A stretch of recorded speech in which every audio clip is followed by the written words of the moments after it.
Hi, my name is Haley, and I'm doing my application week 2 project on the film V for Vendetta.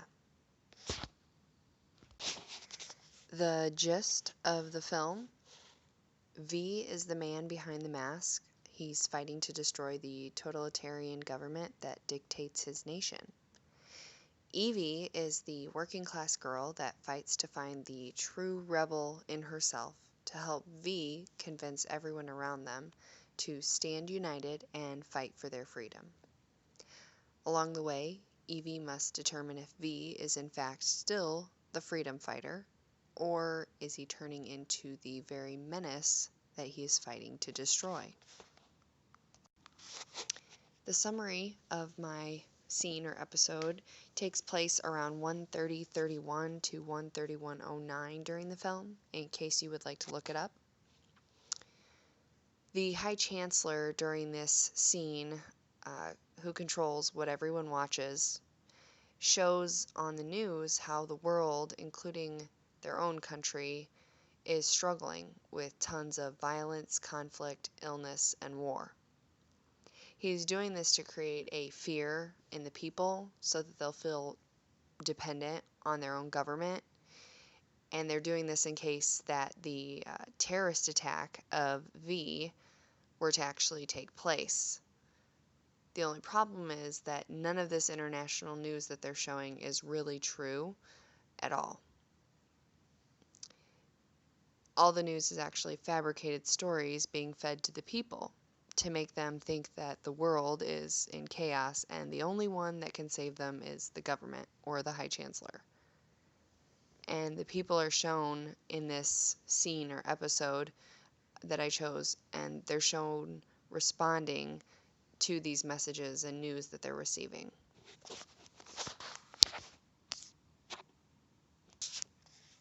Analysis Part 1. Power: what is taught and what is silenced, what is available and what is erased. This is a quote from our text on page 134.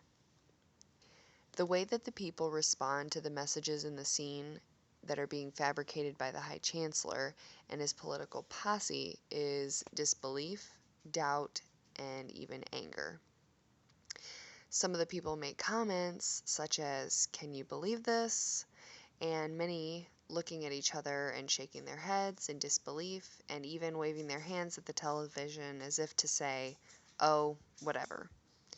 It seems that the people feel that it's not important because they're used to being lied to and misinformed in the past. Therefore, the High Chancellor's plan isn't really working. Analysis Part 2.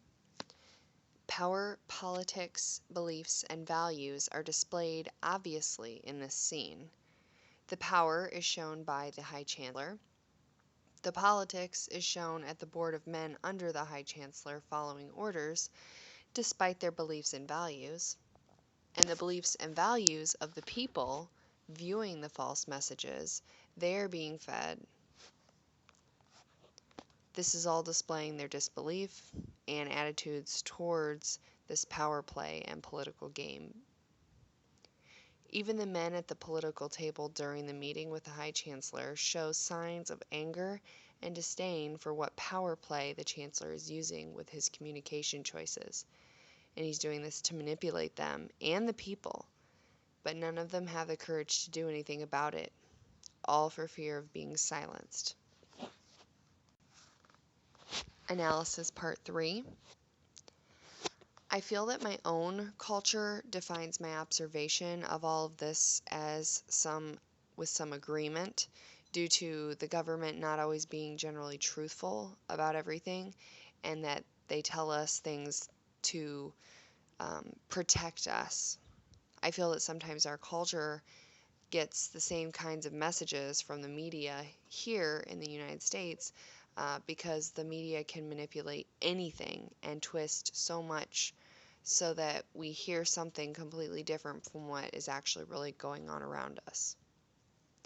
My interpretation of some things that we see or hear is the same kind of attitude that these people in the episode have towards the messages that they're receiving.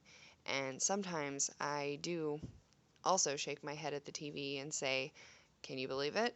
I mean, the things that we see really, we can't always believe it. And it's not always what's really what we need to be focused on.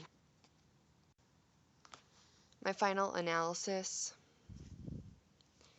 values are the most deeply felt beliefs shared by a cultural group. They reflect a shared perception of what ought to be and not what is. That's another quote from our book, and that's on page 100.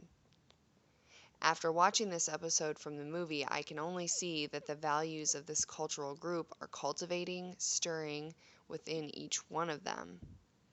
They're all fed up with the lies, but no one wants to do anything about it due to the fear that they'll be silenced.